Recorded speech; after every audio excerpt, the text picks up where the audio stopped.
दोस्तों आदाब है, मैं नीस अहमद खान हिंद वॉइस से आपसे मुखातिब हूँ। मेरे साथ हैं प्रसिद्ध वकील जेड के फैज़ान साहब। हमारे चैनल पे अक्सर आके मुस्लिम पॉलिटिक्स में हम लोग बात करते हैं, वैसे तो हर पॉलिटिक्स से बात कर सकते हैं। बहुत बहुत खैर मकदम है जेड के फैज़ान साहब आपका। आप ये देख रहे हैं कि राम मंदिर का तो शिलान्यास हो ही चुका है। जी जी जी। और किस तरीके से हुआ, यानी उसमें डायरेक्ट ये लग रहा था कि एक संप्रदाय विशेष की किस तरीके से बेइज्जती की जाती है। उसमें घी का काम ही किया है कि जो योगी जी ने अपनी दो लफ्ज़ कहे, दो ही लफ्ज़ कहना चाहिए कि अगर तुम्हें बुलाया जाएगा, पूछा गया उनसे जर्नलिस्ट ने कि मस्जिद का शिलान्यास हुआ यहाँ जो होने वाला है, जो होगा कभी, तो क्या आप जाएंगे? उन्होंने कहा मैं नहीं जाऊँगा, मैं हिंदू हूँ। और फिर दूसरी बात उन्होंने उसको ढकने के लिए कहा कि मुझे बुलाया नहीं जाएगा। अब जो करता धरता है, जब जगह मिली है 5 एकड़ 6 एकड़ जो भी मिली है, उसके उन लोगों ने उस पर अस्पताल, सेंटर और जाने क्या क्या बनाने की बात कही है। मस्जिद भी साथ में बनाने की, जिसका नाम उन्होंने बाबरी मस्जिद रखा है, जिस पे भी यूपी के जो मुस्लिम मंत्री हैं कहाँ रखा है भाई? नहीं तो वो तो कह रहे हैं कि बाबरी मस्जिद नाम रखी, अभी नहीं रखा। वो नहीं कह रहे हैं, वो तो कह रहे नहीं तो मैं मेरी बात बाबरी मस्जिद के नाम पे नहीं है। मेरी बात ये है कि ये जो होगा पूरा फंक्शन, तो ये क्या कहता है कि मुसलमानों को एक बार बाबरी मस्जिद शहीद करने के बाद एक बार और बेइज्जती करने की बात कही गई कि देखिए हम कितने फैन फेयर से ये चीज़ करते हैं। ये जो कुछ भी सब हुआ है, या नंबर 2 की कैटेगरी मुसलमानों को देने की बात मैं वही अर्ज कर रहा था जी। वो तो उनका अपना एजेंडा है, वो तो हमको नंबर 2 का शहरी बनाने के लिए काम कर ही रहे हैं जी। समझा। अरसे हयात जो है वो मुसलमानों पर तंग करने की बात कर ही रहे हैं, समझा आपने। ये जो बाबरी मस्जिद की शहादत के बाद जो मुकदमा सुप्रीम कोर्ट से तय हुआ और उस पर 140 टैग के तहत उनको ऑर्डर करके मिल गई, तो मसला तो बिल्कुल हल हो गया था एक तरह से। पहले भी मुस्लिम्स ने ये बात कही थी कि अदालत का फैसला मानेंगे। अब उसमें उलमा ने कहा और बाद में 3-5 को छोड़ दीजिए, लेकिन कहा था मानेंगे। और ये बात सही है कि उस फैसले के बाद कोई भी किसी तरह का रद्द-ए-अमल सामने नहीं आया और सबने मान लिया। हम जैसे लोगों ने भी कहा कि भाई जब आपने कहा था तो आप मानिए, बल्कि मैं तो रिव्यू पटिशन ये वो उसका कोई मतलब मैंने उस पर कहा भी था कि कोई फ़ायदा नहीं, आज भी मैं कह रहा हूँ, समझा आपने। तो कहीं से कोई रुकावट नहीं थी, कहीं से कोई राम मंदिर जो बनाने जा रहे थे वो कहीं से कोई इशू नहीं बन रहा था, ना उसको कोई बनाने जा रहा था। बस एक चीज़ ठीक थी कि भाई मस्जिद शहीद हुई है, नंबर 1, और नंबर 2 ये कि सुप्रीम कोर्ट का जो फैसला है वो फैसला है, वो तो अदालत का फैसला है, उसको मानना पड़ेगा, वो हम मानेंगे, लेकिन हम उसको एक्सेप्ट नहीं करते हैं, उस फैसले से इत्तेफाक नहीं करते हैं, फैसला गलत है। और हम उस चीज़ को अपनी तकरीरों में, तहरीरों में, बात में, वो एक तारीख़ है, वो तो ज़िंदा रहेगी। अब उन्होंने कहा कि हम कैप्सूल वहाँ पर एक दफन कर रहे हैं। मैं आपकी बात पे आ रहा हूँ, मुझे बीच में बात याद आ गई। उन्होंने कहा कि हम वहाँ पर एक कैप्सूल दफन कर रहे हैं ताकि 1000 साल के बाद भी अगर कोई कज़िया खड़ा होता है तो ये बात शहादत के तौर पर रहे। वहाँ पर खुदाई की गई थी, वहाँ स्तूप मिले और मंदिर के वो नहीं मिले, तो उन्होंने कहा हम कैप्सूल उसके अंदर दफन कर रहे हैं ताकि अगर 1000 साल के बाद भी इसको 1000 साल अब इस्तेमाल किया था, उसकी खुदाई होती है, मतलब उसका कोई झगड़ा खड़ा होता है तो ये चीज़ शाहिद रहे। अब इनकी समझ में बात नहीं आती है। मैं आपके सवाल पे आ रहा हूँ, आप वो मत कीजिएगा कि 1000 साल के यानी 10,000 साल के बाद भी अब तो हिस्ट्री बन रही है, तो दुनिया के पूरी दुनिया की लाइब्रेरीज़ में, किताबों में, अखबारात में, प्रिंट मीडिया में, इलेक्ट्रॉनिक मीडिया में जो तमाम इसके रिकॉर्ड्स मौजूद हैं, वो कहाँ से ख़त्म कर देंगे? वो तो सामने आएंगे। तो खैर ये एक अलग बात थी जो मैंने बीच में कहा। मेरा कहने का मतलब ये है कि कहीं से भी किसी तरह की कोई रुकावट इनके सामने नहीं थी जो रोकने जा रही थी। मुस्लिम्स भी अगर कोई वहाँ पर सुप्रीम कोर्ट में फाइल करने के लिए गया था रिव्यू पटिशन, या बाद में क्यूरेटिव भी फाइल करता, तो एक कागजी लड़ाई थी, कहीं पर कोई रुकावट नहीं थी। और जितने भी संजीदा मुस्लिम थे उन्होंने कहा कि भाई फैसला हो गया है, झगड़ा ख़त्म हो रहा है, चलिए जो है वो हुआ सो हुआ, इसको देखा जाए, जाने दीजिए, जो भी कह लीजिए, आप लफ्ज़ इस्तेमाल कीजिए। ये जानबूझ करके कसदन शिलान्यास का जो प्रोग्राम था वो किया गया, और एक ऐसे वक्त में किया गया कि जबकि हर जगह पर इस तरह के प्रोग्राम की पाबंदी है। अब आप कहेंगे कि साहब 170 लोगों को बुलाया गया था, वो फिर 300 की हुई, 200 की हुई, बाद में 170 जो भी थी, वो दैट इज मटेरियल। उनकी कुर्सी दूर दूर लगाई गई बैठने के लिए, लेकिन प्राइम मिनिस्टर की कुर्सी तो ऊपर स्टेज पर उतनी दूर नहीं थी। प्राइम मिनिस्टर जब वहाँ गए तो ठीक है, वो उसमें हनुमानगढ़ी में गए, वहाँ भी गए तो एक दो, लेकिन वहाँ भीड़ उनके जाने के बाद ही जो भीड़ वहाँ पर इकट्ठा हुई एक दूसरे में सटी जा रही थी। रात को जो नज़ारा देखने लोग गए थे, दूसरे दिन जो नज़ारा देखने गए थे, पूरी अयोध्या उमड़ की अगर वहाँ देख रही थी तो भीड़ वहाँ पर मचाए हुए थे। तो ऐसे माहौल में उन्होंने वहाँ पर किया, मकसद क्या था? मकसद ये था कि एक तो उनको तमाम जो इश्यूज़ हैं मुल्क के सामने उससे हटाना था। अब वो कितनी बार पाकिस्तान की बात करेंगे, इधर कितनी बार चाइना की बात करेंगे, चाइना में झूठ उनका पकड़ा जा रहा है, होम मिनिस्ट्री के बयानात आ रहे हैं और वो उसकी वेबसाइट पे जो डॉक्यूमेंट्स आ रहे हैं वो हटाए जा रहे हैं। तो ये सब कुछ हो रहा है, और कोविड के डील करने में जो पूरे मुल्क में वो है उस फेलियर हो रहा है। तो जब ये सब चीज़ें हो रही हैं तो अब ध्यान तो हटाना है। तो इनके पास एक ही है चीज़, और वही है फ़िरका परस्ती की बात करना, फिर फ़िरका परस्ती का माहौल पैदा करना। उसके पेश नज़र कसदन ये प्रोग्राम इन्होंने कोरोना पीरियड में, कहना चाहिए कोविड की जब लड़ाई लड़ी जा रही है उस पीरियड में किया। ये है सीधी सीधी बात।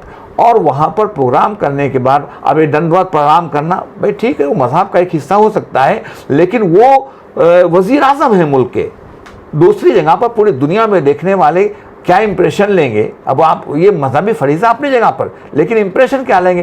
पार्लियामेंट में जब वो आए तो पार्लियामेंट में उन्होंने दंडवत किया, तो मैं इस पर बहुत ज़्यादा अहमियत नहीं देता, लेकिन ये सब करके एक मैसेज देने की कोशिश की गई कि देखिए हमने वादा किया था कि हम ये करेंगे, और हमने जो हमारा हमने ये वादा किया था हमने इसको भी पूरा कर दिया। वादे की बात नहीं कर रहा, सुनिए, मैं मुसलमानों की बात नहीं, मैं उसी पा रहा हूँ। मुसलमानों का संदेश जाएगा। उस दिन 370 का मामला था, 5 अगस्त की डेट। हो सकता है कि उस दिन अगर ये ना होता सिलसिला तो उस दिन 370 को नाफिज किए, को ख़त्म किए हुए जो 1 साल पूरा हो रहा था, उस दिन शायद बहस इसी पर हो रही होती, मगर उस पर बहस नहीं हुई। कहीं एक कालम में कोई खबर छपी नहीं छपी, सब इसी पर मैसेज देने की उन्होंने बिल्कुल ये कोशिश की कि हम इस मुल्क के मुसलमानों पे जो अरसा हयात तंग करने की बात हम कर रहे हैं, जो उसको सेकंड क्लास शहरी बनाने की हम बात कर रहे हैं, जो हमारा हिंदुत्व को नाफिज करने का एजेंडा है, ये है असली बात, वो हम नाफिज करके दिखा रहे हैं और उनका ऐलान कर रहे हैं। वरना तो फैसला तो वहां से हो चुका था, कोई चीज ऐसी थी नहीं, वहां पर मंदिर बनना ही था, मंदिर बनना ही था। तो ये सब जो कुछ किया वो सिर्फ एक मैसेज क्या हुआ?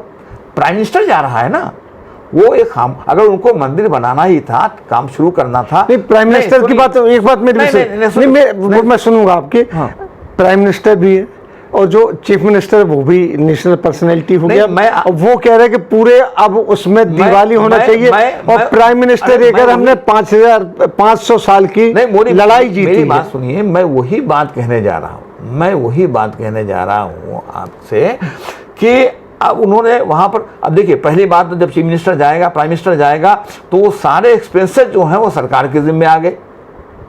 अगर को छोड़िए, मैं ये आपसे एक सीधा सवाल कर रहा हूँ, क्या ये मुसलमानों को, सुनिए तो सही बात मेरी, एक्सपेंसेस आए कि प्राइम मिनिस्टर गए, लेकिन जिस तरीके से फैनफेयर हुआ है, नहीं आप मेरी बात तो आप मुकम्मल तो करने दीजिए। तो ये सब कुछ हुआ, मंदिर का शिलान्यास वहाँ एक से एक पंडित लोग इकट्ठा होकर कर सकते थे, कोविड-19 के अंदर वो अपना काम शुरू कर सकते थे, लेकिन प्राइम मिनिस्टर ने उसको एक पॉलिटिकल इवेंट की शक्ल दी और पॉलिटिकल रिलीजियस इवेंट की शक्ल दी, समझा आपने, और एक मैसेज देने की कोशिश की अक्सरती तबके को कि हमने ये काम कर दिया और अगर हम बरकरार रहे तो हम आइंदा भी एक काम करेंगे। देखिए मैं जो बात कहना चाह रहा हूँ, बीच में आपने वो किया, वो बात यह है कि अगर प्राइम मिनिस्टर वहाँ ना जाते, चीफ मिनिस्टर जाते तो शायद यूपी तक बात रहती। प्राइम मिनिस्टर के जाने की वजह से उन्होंने दिवाली की जो बात की, इस तरह की बातें कही, नतीजा क्या रहा? नतीजा रहा कि मेरी कॉलोनी में भी लोगों ने चरागां किया। मैं जब ऊपर टेरेस पे अपनी गया शाम को, तो मैं ये देख रहा था रात को 11 बजे कि साहब वो बड़े बड़े क्रैकर्स जो बड़े बड़े होते हैं जिसमें वो रंगीन उस तरह के कोई किलोमीटर दूर, कोई 2 किलोमीटर दूर भी वो सब छूट रहे थे, उसकी आवाज़ें आ रही थी और वो दिखाई पड़ रहा था। दूसरा ये कि कनॉट प्लेस, आप दिल्ली में हैं, कनॉट प्लेस में उस दिन चिरागा भी हुआ और कनॉट प्लेस में दुकानें भी सजाई गई थी, आपको पता है कि नहीं? जी। पार्क भी सजाए गए थे वहाँ पर, तो ये भी यहाँ पर हुआ। पूरे मुल्क में इस तरह का एक मैसेज, एक गलत मैसेज देने की कोशिश की और कि हम इसको जो है, अगर हम पावर में रह गए, और वो आइंदा की बात तो करते हैं कि हम एक हिंदू राष्ट्र बनाने की तरफ गामजन हैं, ये उनको एक मैसेज देने की बात थी, नंबर 1। नंबर 2 जो आपने बात कही, अब मैं उसको आता हूँ। मैंने उस जुमले को पकड़ा, लोगों ने उस जुमले को पकड़ा होगा शायद आपने, कि इन्होंने रामायण को कोट करते हुए उसकी एक लाइन उन्होंने वहां पर की कि बिन भय होत ना प्रीत गुसाई हम, बिन भय हो, भय बिन प्रीत, भय बिन हो, कुछ भी कह लीजिए, वो यही है, भय बिन डर के बगैर, भय बिन होत न प्रीत, समझे आपने? कि बिना डर और खौफ के मोहब्बत नहीं होती। तो खौफ पैदा करने का एक उन्होंने अपनी तकरीर में ही बात कह दी। उन्होंने कह दिया कि हिस्ट्री, 500 साल की बात तो सीएम ने भी कहा, पीएम ने भी कहा, जिसको देखो मुझे भागवत ने भी बात कही, सबने भी कह रखी है, समझा आपने? कि 500 साल की जद्दोजहद की बात, यानी मैसेज जो देना चाह रहे थे वो ये कि 500 साल के बाद हमने गोया वो किया, आपको आज़ादी दो, एक आज़ादी का दूसरा फंक्शन के, और उन्होंने कहा कि आज़ादी का दूसरा फंक्शन है। तो बल्कि उस पर बहुत सारे जो उस तरह के लीडर्स उन्होंने एतराज़ भी किया, समझा आपने? कि आज़ादी की दूसरी ये लड़ाई थी जो हमने आज फतह की। हिंदुस्तान मतलब कहने का यह है कि दूसरी बार आज़ाद हो रहा था। तो दूसरी बार आज़ादी का क्या मतलब हुआ? इसका मतलब हुआ कि अब दोबारा आज़ाद हुआ है तो दोबारा कॉन्स्टिट्यूशन लिखा जाएगा। दोबारा कॉन्स्टिट्यूशन लिखा जाएगा तो उसमें वही मनुस्मृति जिसकी बात चल रही थी, और बहुत सारी, मैंने एक मरतबा कहा था कि हाई कोर्ट वगैरह ने भी इस तरह की बात की कि इसको बनना चाहिए, मनुस्मृति को बनना चाहिए था। तो वो सब चीज़ें सामने आएंगी। तो ये है, उन्होंने क्लियर कट वो एक रामायण के एक जुमले में कह दिया कि बिन भय होत न प्रीत, तो भय पैदा करना चाहते हैं। अब ऐसी स्थिति में उन्होंने कहा कि हिंदुस्तान की तारीख दोबारा लिखी जा रही है। उन्होंने कहा कि आज से एक नए दौर का आगाज हो रहा है। तो नए दौर का आगाज क्या हो रहा है? यही हो रहा है, नए दौर का आगाज। तो आप ये बताइए कि ऐसी स्थिति में, परिस्थितियों में मुसलमान की क्या पोजीशन हैगी? नहीं, क्योंकि डायरेक्ट और दूसरी जात के पर मुसलमान के ऊपर है, तो क्या रहेगी? नहीं, मुसलमान की पोजीशन ये है कि मुसलमान खौफ व हिरास के आलम में तो रह ही रहा है जब से सरकार आई है। उसका खौफ मज़ीद बढ़ रहा है। उसका खौफ अब ये भी वो सोचने पर मजबूर हुआ कि जब हम कहीं रुकावट नहीं पैदा कर रहे थे, बाबरी मस्जिद का एक ऐसा फैसला आया कि सब कुछ मानते हुए उनको दे दिया गया, तो भी हमने कोई आवाज़ नहीं उठाई, एकदम आवाज़ नहीं उठाई। और अब भी हम कोई आवाज़ नहीं उठा रहे थे, वो बनाने जा रहे थे। लेकिन आप हमको, जिसको कहते हैं कि चिढ़ाने का काम कर रहे हैं, जिसको आप कहते हैं कि हमें एक तरह से वो बिना इस तरह से अलग करके भी प्रोग्राम कर सकते थे। तो कहने का मेरा मतलब यह है कि प्रोक करने की जो कोशिश कर रहे थे, इससे मैं ये बात कहना चाहता हूँ कि बहुत बुरा असर अक़लियतों के दिमाग में, अक़लियत का मतलब मुस्लिम्स के दिमाग में बात आ रही है। ये बहुत बुरा मैसेज जा रहा है, समझा आपने? और अब इसका मैं आपसे क्या कह सकता हूँ? जब ये आप ज़हन मुतनफ़िर होता है तो ज़हन कुछ भी सोचने को मजबूर होता है। ये है पोजीशन। मुझे लगता है, हालांकि वो एक दूसरी बात हो जाएगी, ये तो अपनी जगह पर एक है ही है। लेकिन अब वो कहते हैं, जब वो कहते हैं कि 135 करोड़ हिंदुस्तान के मुसलमान, तो 135 करोड़ में 20 करोड़ को निकाल क्यों नहीं देते भाई? और फिर सारी दूसरी अक़लियत थोड़ा मोड़ा उनके भी आप ठेकेदार बन जाते हैं कि ये हिंदुस्तान का की सारी आबादी की बात करते हैं। 20 करोड़ मुसलमान हैं, उसको निकाल के बात कीजिए आप। अब बात ऐसी करते हैं कि यानी कहने का मतलब है कि खुला कम्युनिज्म, अब जो कम्युनलिज्म शुरू कर दिया इन्होंने। वो अगले जो इलेक्शन होंगे, एक मिनट, अगले जो बिहार वगैरह के इलेक्शन होंगे तो उसमें राम मंदिर को लेके यही चीज़। नहीं, राम मंदिर का इशू तो वो लेकर के चल ही रहे हैं। असल में इशू डेड हो गया था। लोगों का कहना यह था कि अब तो अयोध्या का इशू डेड है, क्योंकि कोर्ट ने ऑर्डर कर दिया, वहाँ मस्जिद ख़त्म है, वो मंदिर बननी है, भव्य मंदिर बनाए जैसा बनाए। ये आमतौर पर बात कही जा रही थी कि अब ये सब इशू डेड हो गए, कश्मीर का हो गया, ये हो गया, ये भी एक डेड इशू हो गया। अब देखें भारतीय जनता पार्टी क्या कार्ड लेकर के आती है, तो कार्ड लेकर के आई ना, अब इसको जिंदा रखेगी। अब मैं आपको आज कह रहा हूँ, समझा आपने, ये बिहार के इलेक्शन तो सामने है। बिहार के इलेक्शन में एक तरफ से ये है, उधर एक सुशांत राजपूत क्या हो गया है कि बस पूछिए मत, मीडिया को कोई काम ही नहीं है उसके अलावा। ये सब हाँ, उस तरह के दूसरे केसेस हो रहे हैं, उसमें कुछ नहीं, इसमें हो रहा है। लेकिन ये मंदिर वाला कार्ड भी वहाँ खेलेंगे, उसके बाद के इलेक्शन में भी खेलेंगे, ये मुस्तकिल खेला जाता रहेगा। और मैं आज बोलता हूँ, पार्लियामेंट का चुनाव, ये 3 साल का इनका टारगेट है। 3 साल का मतलब क्या हुआ, 3 साल का पूरा, 3 साल में जब ये मंदिर पूरा होगा तो अगला पार्लियामेंट्री इलेक्शन आ जाएगा। और उसके बनने, ये तो अभी शिलान्यास हुआ है, उद्घाटन करना चाहिए उसका, जो होगा इनाग्रेशन सेरेमनी कही, जो भी कहे, उद्घाटन समारोह जो होगा उसका बनने के बाद समापन बिल्डिंग का होगा, जो भी उद्घाटन, तो वो तो और भव्य ढंग से मनाया जाएगा मुझे लगता है। और फिर इलेक्शन सामने होगा, वो आएगा। तो इसमें मैं, आपने उसको क्लियर नहीं किया, मुसलमानों की क्या पोजीशन है इस देश में अब? नहीं, मुसलमानों की ऐसा है, लगे तो हैं अपने काम के ऊपर और एक के बाद एक हमला करते चले जा रहे हैं। लेकिन ये बात जान लीजिए कि मैंने बार बार ये बात कही कि कहीं न कहीं हिंदुस्तान में सेकुलरिज्म की जड़ें बड़ी मजबूत हैं, रहेंगी, कुछ लोग रहेंगे, हालांकि उनको भी पकड़ करके, ये समझा आपने, एक कोविड के आड़ में हर जगह ये अपना तमाशा कर रहे हैं, जेल में यहाँ तक कि अब मुझे उस दिन देखा कि पूर्वानंद के खिलाफ भी वो उसको कर रहे हैं, योगेंद्र यादव और ये और वो माइनॉरिटी कमीशन के चेयरमैन थे जफरुल इस्लाम साहब, उनके खिलाफ भी कर रहे हैं। जिसने मुस्लिम लीडरशिप थी उसको क्रश, यूपी में खासतौर पर, मतलब ये है कि आजम खां ठीक है, उनके कुछ इस तरह से कागजात वगैरह के सिलसिले में कोई गड़बड़ी रही होगी क्या, वो सब ठीक है, लेकिन 100 मुकदमे ठोकर जिस तरीके से तमाशा कर रहे हैं। और अभी कफील, डॉक्टर कफील का मामला चल ही रहा था, लेकिन वो अयूब पीस पार्टी, वो उनको भी उठा के बंद कर दिया। वो बाबरी मस्जिद के शिलान्यास के दिन, समझा आपने, बाबरी मस्जिद कह रहा हूँ भाई, राम जन्मभूमि के शिलान्यास के दिन उन्होंने कोई पर्चा वर्चा वहाँ तकसीम किया था। अब क्या था क्या नहीं था, बहरहाल उनको एक बहाना मिल गया, उनको भी अंदर कर दिया।